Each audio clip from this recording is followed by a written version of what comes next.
E aí, Pedrosa? Vai o suco de laranja aí, Pedrosa? Calma, não vai descer bem, né? Qual é o teu problema com Nova Iguaçu, Pedrosa? Ué, os caras já botaram a música, Pedrosa. Primeiro programa aqui que tem jogo oficial e vocês estão brincando aí já. Exatamente. Uma palavra. É proibido jogar contra o Nova Iguaçu pro Vasco, entendeu? É quase um pacto, entendeu? Mas eu acho assim, cara, eu acho que a gente tem que também relevar o time C do Vasco, não é nem o time B, não tinham nem os reservas em campo pra gente poder colocar assim, só tinha um jogador, na verdade, que realmente faria parte, vai fazer parte desse elenco profissional de 2025, que é o lateral esquerdo Vitor Luiz, e infelizmente o Vitor Luiz também cometeu uma falha no gol do Nova Iguaçu, junto com o goleiro Pablo na hora da saída, né? Mas no primeiro tempo eu acho que dá pra gente destacar o lateral Paulinho, não só pelo gol, mas também... Bom de bola, Paulinho, muito né? bom de bola, um jogador que sempre foi encarado como uma joia da base, 19 anos apenas, e tem que lembrar, ele aproveitou a oportunidade porque ele tem uma concorrência forte no elenco principal, o Paulo Henrique e o Pumita, mas um desses dois caras tendo algum tipo de problema, algum tipo de lesão, ele é o reserva imediato. Então ele tem que aproveitar mesmo, é um garoto que tem muito potencial. Considero também que o GB, o Bruno Lopes e também o próprio Serginho, que está nessa situação de ter que jogar para ser uma vitrine, foram bem ali na parte ofensiva no primeiro tempo, e depois no segundo tempo o jogo caiu muito de rendimento. Eu considero, Flávio, que o Campeonato Carioca nada mais é do que um laboratório. E para esses garotos que estão aí tendo a oportunidade de vestir a camisa do Vasco, eles têm que aproveitar. Quem não aproveitou isso também foi o Alegria. O ponto esquerda, utilizado pelo Vasco, já tinha sido utilizado na reta final de temporada no ano passado, inclusive jogava no Nova Iguaçu também no Campeonato Carioca do ano passado. Um jogador que fisicamente, para mim, muito frágil, não tem condições, na minha visão, de vestir a camisa do Vasco titular. Assim como o Zé Gabriel e De Luca, que são dois jogadores que não fazem parte dos planos do Vasco, e mesmo jogando nesse nível de competição contra o Nova Iguaçu no Campeonato Carioca, diante de tantos garotos que tinham no time, eles não conseguem se sobressair. Então o Vasco tem que fazer de tudo para, teoricamente, se livrar esportivamente, obviamente estou falando sobre isso esportivamente, desses jogadores, porque nível para a Série A, nível para vestir a camisa do Vasco da Gama, não tem. Mas, como eu disse aqui, é tudo um laboratório, nada alarmante, nem mesmo a falha do Vitor Luiz ou a falha do Pablo, é o início de um trabalho do Ramon Lima, tem muitos garotos sem potencial. Eu lamento que Zé Gabriel e De Luca, por exemplo, tenham que ser utilizados, e JP e Lucas Eduardo, que são jogadores da base com muito potencial, entrem com poucos minutos, em vez de mostrar isso e desenvolverem como jogadores do Vasco, mas é entendível também, eu acho que acaba sendo correto, porque o Vasco precisa se livrar do alto salário, principalmente do Zé Gabriel e do Serginho. O De Luca é inexplicável por que ele foi parar no Vasco da Gama. Enfim, de forma geral, um empate morno. Vale lembrar que esse jogo foi em São Januário, mas é fora de casa. O Vasco depois joga dentro de casa agora contra o Bangu. Então nada para se preocupar muito, apenas uma análise de campo e bola mesmo. Então, no caso, quem seriam o Pablo e o Thiaguinho, que o Venê colocou. Olha a laranja aí. Ih, rapaz, laranja esquisita. Ih, Pedro! Só um empate, cara. Vocês estão brincando, pô. Vocês querem achar uma coisa de não tem, entendeu? O Venê disse que não aguenta mais o Pablo e o Thiaguinho. Aí na lista do Vasco, Zé Gabriel. Zé Gabriel. Você já está encarando o Zé Gabriel, já tem tempo. De Luca. De Luca também, não com deu. Todo respeito. E o Paulinho, lateral direito, deixou uma boa impressão, já acompanha ele. Sim. Você acha que... Você falou aí, ele pode ser o terceiro, ficar ali, mas será que não dá para pensar mais? Ele, Pumita e Paulo Henrique são tão fortes, assim, estão tão acima do Paulinho, pelo que a gente viu, que não dá para ele se enfiar no meio dos dois, ou até pensar em ser titular? Titular eu acho difícil. Eu acho que ele tem que amadurecer muito ainda, por exemplo, a nível físico, a nível defensivo, o Paulo Henrique é muito melhor do que ele. O Pumita, a nível ofensivo, também é melhor ainda do que ele, mas eu acho que o Paulinho tem mais potencial do que esses dois jogadores. São só 19 anos, Flávio. Então, assim, quanto mais ele puder aprender, inclusive, com o Paulo Henrique e com o Pumita, melhor para o Vasco da Gama nesse desenvolvimento. Então, muita calma, sem muita pressa, mas no vestibular ele passou com certeza. Assim como o Leandrinho no ano passado surgiu muito bem na lateral esquerda.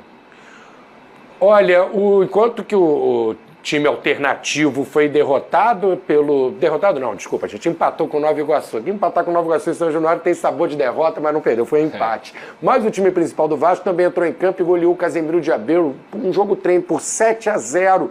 Você tem uma ideia aí de quem se destacou, qual time jogou?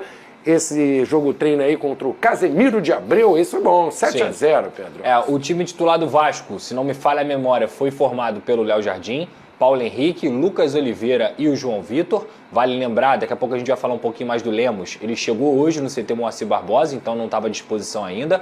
O Lucas Piton na lateral esquerdo. E aí um meio que me agradou bastante, tá? Porque foi formado por Jair, Paulinho e Tietê. É o meio que, bem na minha diferente, visão, né? é uma trinca de meias aí que conseguem tanto atacar quanto defender. Jair, Paulinho e Tietê. Na teoria, 3 volantes. Exato. Que saem pro jogo. Que saem pro jogo, que tem qualidade. Coutinho como camisa 10 e no ataque, Alex Teixeira e o Verratti. Esse foi o time titular do Vasco. Uma formação, um 4-4-2?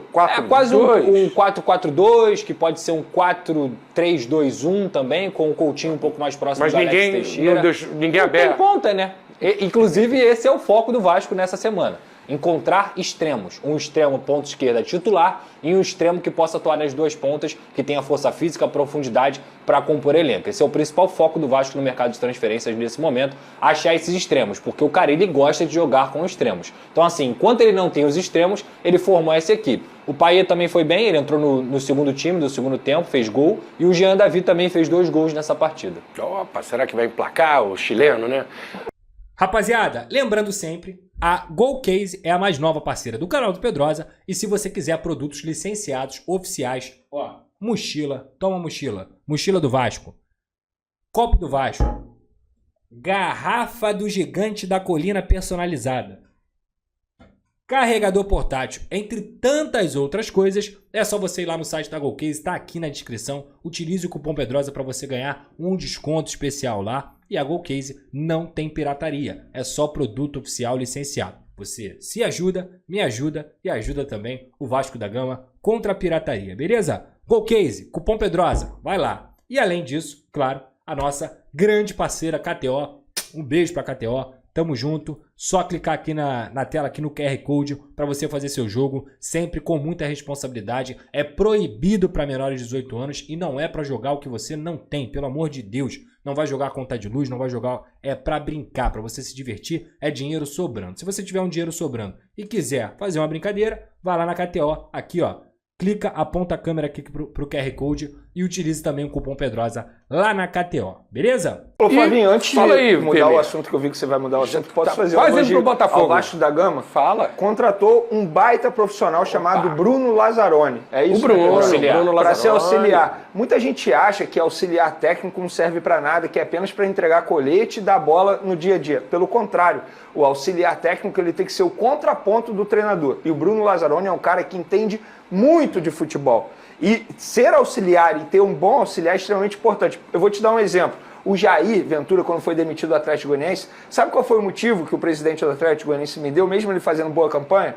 Porque ele não tem uma boa comissão técnica, não tinha um bom auxiliar para fazer um contraponto. Era sempre o Jair que decidia tudo. O auxiliar não fazia um contraponto. E o Bruno Lazzaroni é um baita profissional. O torcedor vascaíno deveria comemorar bastante essa chegada dele. Para trabalhar com o Carille, foi pedido do Carille? Eles se dão? Só ampliando até a informação que o Vene trouxe, eu concordo com ele, o Bruno Lazzaroni ele chega junto com o Luizinho Quintanilha, que é um dos maiores vencedores com a camisa do Vasco da Gama, um dos maiores campeões com a camisa do Vasco da Gama, e eles não são auxiliares do Carille, eles são auxiliares fazem permanentes. parte da equipe do Carille. Exatamente, eles vão ser auxiliares permanentes do Vasco da Gama, assim como, por exemplo, que é um exemplo que a gente sempre usa, o Marcão é no Fluminense. Fixo. Exato, fixos, e que são caras que já passaram, o Luizinho, como eu falei aqui, campeoníssimo pelo Vasco. E o outro ponto também que a gente pode destacar, porque a torcida do Vasco pergunta é, o Lemos chegou ao Rio de Janeiro no último sábado, já deu entrevista falando como jogador do Vasco da Gama, ele vai fazer exames e assinar o contrato dele, já está à disposição do técnico Fábio Carille para treinar com o grupo nessa segunda-feira